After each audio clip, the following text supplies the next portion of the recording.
नमस्कार दोस्तों, स्वागत है आपका आज के नई वीडियो में। आज हम बात करेंगे इंडियन कॉन्ट्रैक्ट एक्ट 1872 के सेक्शन 25 के बारे में।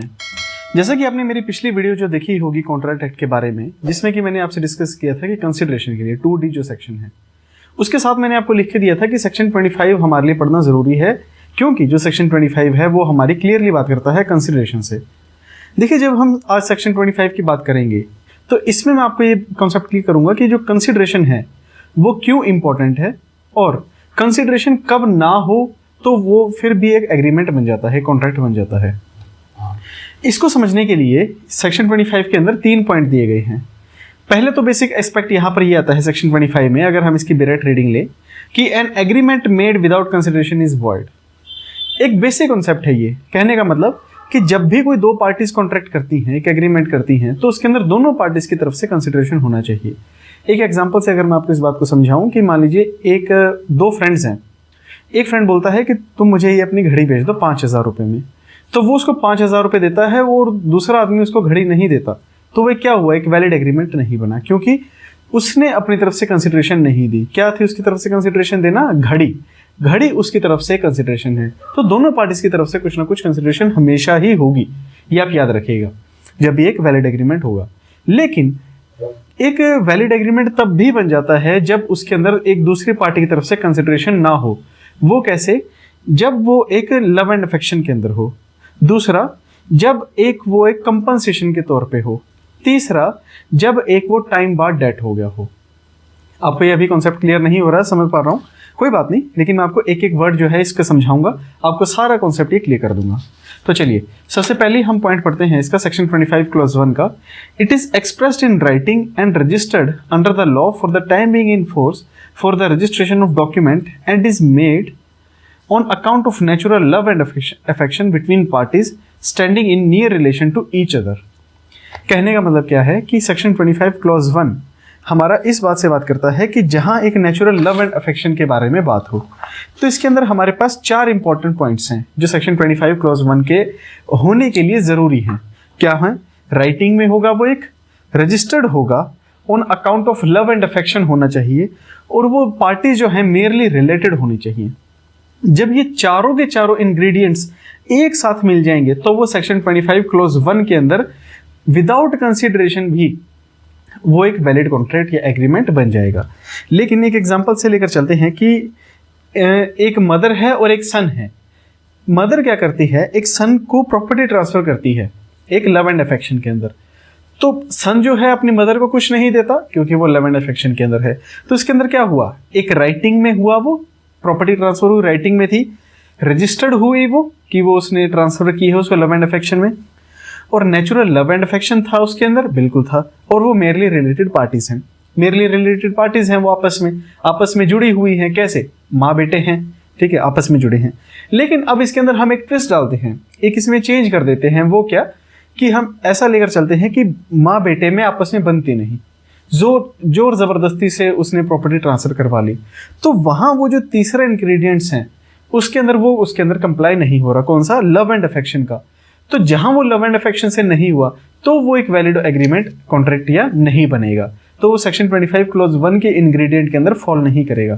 तो क्या आपको बात समझाई मैंने? यहाँ पर इंपॉर्टेंट क्या थी कि जब लव एंड अफेक्शन की हम बात करते हैं तो वहां इंपॉर्टेंट है कि चारों के चारों इंग्रेडिएंट्स होने जरूरी हैं। अब तो जैसे मैंने आपको बता दिया, लव एंड अफेक्शन वहां नहीं थी क्योंकि उनकी आपस में नहीं बनती। अब मान लीजिए दोनों पार्टीज आपस में रिलेटेड ही नहीं है, एक राह चलता आदमी है, उसको आप कुछ ऐसा कह देते हैं कि चलो मैं तुम्हें एक प्रॉपर्टी दे देता हूं, तो वो एक वैलिड नहीं है। हाँ, लेकिन दूसरी बात जो यहां पर है कि जो गिफ्ट है वो यहां अलग निकल कर आती है। जो गिफ्ट की बात आती है वो आती है हमारी ट्रांसफर ऑफ प्रॉपर्टी एक्ट से। ट्रांसफर ऑफ प्रॉपर्टी एक्ट का सेक्शन 122 है, वो हमें डील करता है ट्रांसफर ऑफ प्रॉपर्टी से। वो एक हटके बात है, वो इसके अंदर कवर नहीं होता। गिफ्ट तो आप जिस मर्जी को दे दो, गिफ्ट तो आप चलते आदमी को किसी को भी गिफ्ट दे सकते हैं, उसमें कोई हर्ज नहीं है। लेकिन जो यहां पर हमारी बात आती है कंसिडरेशन से रिलेटेड, एग्रीमेंट से रिलेटेड, वो आपका सिर्फ लव एंड अफेक्शन से रिलेटेड होगा और मेयरली रिलेटेड पार्टीज होंगी और रजिस्टर्ड होगा और वो इन राइटिंग होगा। अब हम आते हैं इसके अंदर दूसरे पॉइंट के अंदर। दूसरा पॉइंट जो हमारा क्लियर करता है, पेरेंट बोलते हैं पहले, it is a promise to compensate. Compensation से रिलेटेड यहां पर बात करते हैं, हेडिंग इसकी क्या है, कंपनसेशन। पहले की क्या थी, लव एंड अफेक्शन। होली और इन पार्ट, कंपनसेशन होली और in part, a person who has already voluntarily done something for the promisor और something which the promisor was legally compellable to do.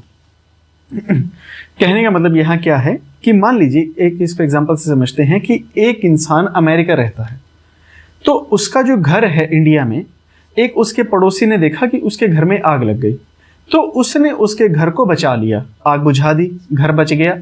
तो वो क्या करता है, वहां जब वो इंसान अमेरिका से इंडिया आता है, उसे पता लगता है कि मिस्टर एक्स ने उसका घर बचाया है, तो वो क्या कहता है कि मैं उसको आदमी को कंपनसेट करूंगा, मिस्टर एक्स को, कि जो उसने वहां खर्चा किया है मेरा घर बचाने के लिए।